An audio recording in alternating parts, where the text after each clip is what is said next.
The Munro Brothers World War I letters are a fascinating collection about 3 Canadian soldiers who fought during the war. The collection is approximately 200 letters and photographs they sent to and received from home during the war. The letter collection was donated to the Oakville Historical Society almost a decade ago.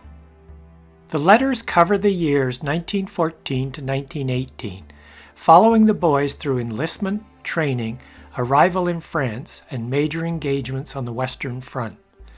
Reading through the Munro Brothers World War correspondence in a September 1917 letter, there is a reference to Bruno, who was the battalion mascot. It reads, "How do you like the picture I'm sending? I look a bit ashamed of myself, don't I? We were having trouble to keep Bruno quiet, and I just glanced up as the thing snapped." It was not uncommon for soldiers during the war to form deep bonds with animals. Many battalions adopted mascots, goats, bears, and countless dogs and cats to provide comfort in the trenches. The Canadian Expeditionary Force 15th Battalion Regimental History records that on August 2, 1915, Lieutenant Colonel Marshall took on strength of the battalion a small, unprepossessing but loyal recruit, Bruno, the sheepdog pup, an offspring of casual amours and unknown ancestry, but who became the battalion's beloved mascot. His friendship for the colonel, his loyalty, and his long life and adventures with the battalion are a story in themselves. Despite his shaggy and flea-populated hide, his instincts for vagabondage and flirtation, he became an outstanding regimental figure and a well-loved and honored member of the unit. Out of the line, he seldom left OC's immediate presence, and when the battalion was in, Private Major Sandy Keith was his keeper. When tragedy struck in May 1916 and Colonel Marshall was killed, Bruno was heartbroken. He refused to eat until Colonel Bent took him in, forming a new bond that would last for years.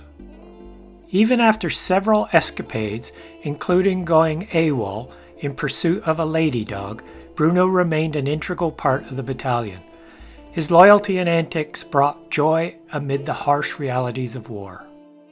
A horse also became part of the 15th Battalion's legacy. Fritz, a beautiful dark bay horse, also had a remarkable journey.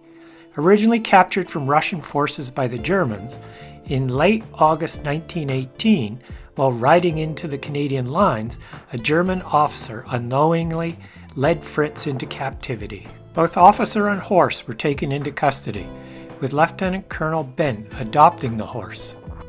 After the war, Bruno was successfully shipped from the UK, paid for by the officers of the regiment, and reunited with Lieutenant Colonel Bent. When Bent relocated from Pugwash, Nova Scotia, to a fruit farm at Paradise in the Annapolis Valley, Bruno went with him. At some point, they were joined by the battalion's warhorse, Fritz, who had also been shipped home from France.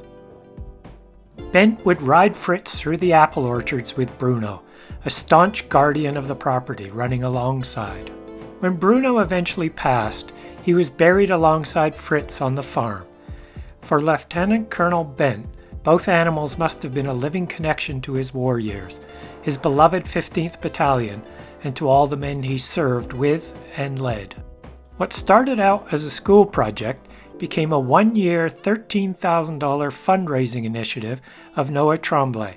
An 11-year-old boy in Bass River, Nova Scotia, became a permanent monument dedicated to various animals who served in war and the defense of Canada on July 1st, 2012. Bruno and Fritz are both remembered on the monument. Looking for more great content like this? Why not check out the Oakville Historical Society's website, YouTube channel, or Facebook and Instagram pages.